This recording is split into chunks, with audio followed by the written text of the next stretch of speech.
Hi friends, welcome to our channel. నేను మీ శిల్ప. ఈరోజు వీడియోలో మీకు అలసంద ఫ్రై చేసి చూపించబోతున్నాను. ఈ అలసందల ఫ్రై చపాతీలోకైనా రైస్లోకైనా సైడ్ డిష్గా చాలా బాగుంటుంది. అలాగే దేవుడికి నైవేద్యంగా కూడా పెట్టచ్చు. ఒక్కసారి ఈజీగా చేసేయండి. చాలా చాలా బాగుంటుంది. హెల్త్కి కూడా చాలా మంచిది.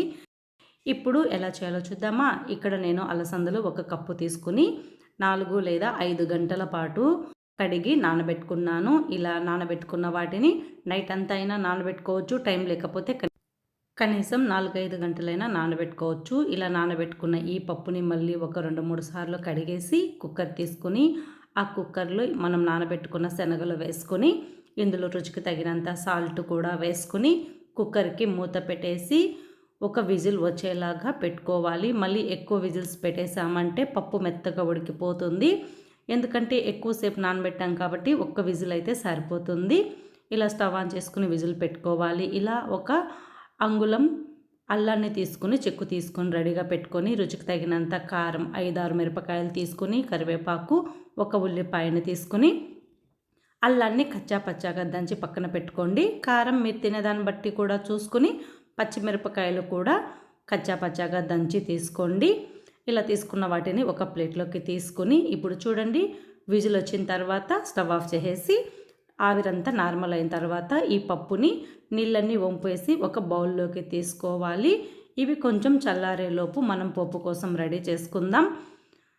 చూడండి, పప్పు ఎంత చక్కగా ఉడికిపోయిందో. ఇలా ఉడికితేనే టేస్ట్ చాలా బాగుంటుంది. ఇప్పుడు ప్యాన్ తీసుకుని స్టవ్ ఆన్ చేసుకుని అందులో కొద్దిగా ఆయిల్ వేసుకుని ఆయిల్ వేడైన తర్వాత ఆవాలు, జీలకర్ర, వీలైతే పచ్చిశనగపప్పు, ఉద్దిపప్పు కూడా వేసుకోవచ్చు. నేనైతే స్కిప్ చేశాను. ఇందులో 1 ఎండుమిర్చి, అలాగే దంచిన అల్లం, కచ్చాపచ్చాగా దంచిన పచ్చిమిర్చి కూడా వేసుకుని పచ్చి వాసన పోయే వరకు వేయించుకోండి. ఇలా వేయించుకున్న వాటిలో కొంచెం కరివేపాకుని కూడా వేసుకోండి.